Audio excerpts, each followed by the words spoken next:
Cowboys, Bills in Buffalo. The Bills, 2-point favorites in this one as the Cowboys closing in on a playoff berth. They've won 5 straight. They can clinch that playoff spot with a win or a tie, but Buffalo is not a team that anybody wants to see right now, am I right? A significant reason for the Bills' success under new offensive coordinator Joe Brady has been an increase in their use of pre-snap motion. Under Brady, the Bills have used pre-snap motion on 61% of their offensive plays in 10 games with Ken Dorsey as their OC. They use motion only 46% of the time. There's good reason for the increase in the usage as the Bills have averaged 6.2 yards per play with motion. It works. I'm always surprised when people don't use pre-snap motion because it always seems to work. But Dan, what has the increased use of motion unlocked for this Bills offense? Yeah, way more access to everybody. And really this weekend, Dallas's defense is great unless they see pre-snap motion. They are a completely different unit when teams make them communicate and see things on the fly. And that's really what Joe Brady has brought to this offense. Certainly Josh Allen's legs being used more as a runner, but the way that they attacked Kansas City with their at-the-snap motion is the same way that I would expect them to get after Dallas. 4 strong, the formation all the way up top, and you motion these guys. Look at all the communication that happens from Kansas City's defense. Steps on the bottom of the screen by himself. 1-on-1, we're throwing to him. 2-on-1, we're going to work to that 4 strong. Look at everybody defensively that flows that way. That releases a tight end to an uncovered reception. Again, 4 strong formation. Starts 2x2, gets to 4 strong. You have tons of lateral flow from the defense because of all the communication. James Cook is going to be the guy down the seam as the uncovered back because Kansas City really has one guy left to cover 2. Is that going to be Dallas because of a lack of communication? And I talked about Josh Allen's legs. Again, a 4-strong formation, hop to back.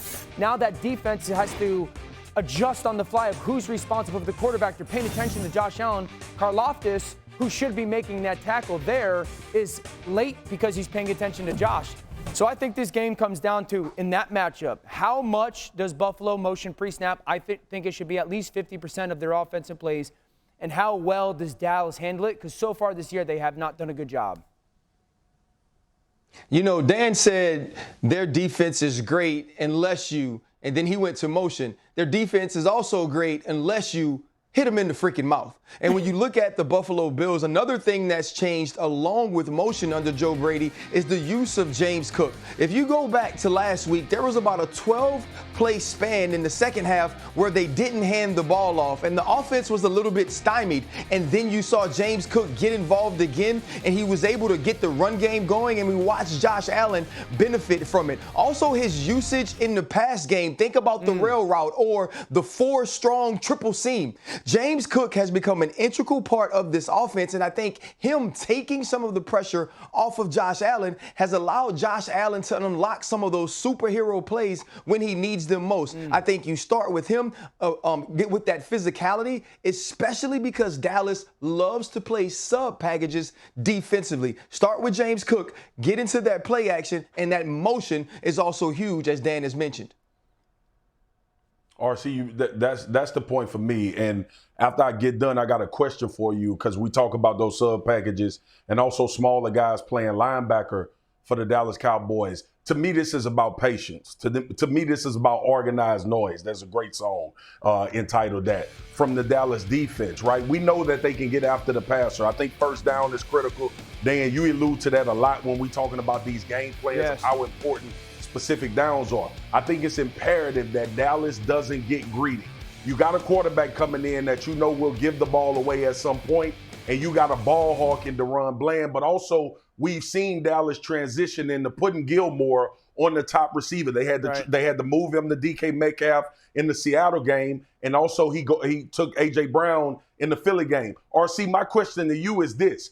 So Stephon Diggs is the number 1 guy. Is it a better physical matchup for DaRon Bland? Did it have a lot to do with the size, or you think it's about the ability of the defensive backs for Dallas?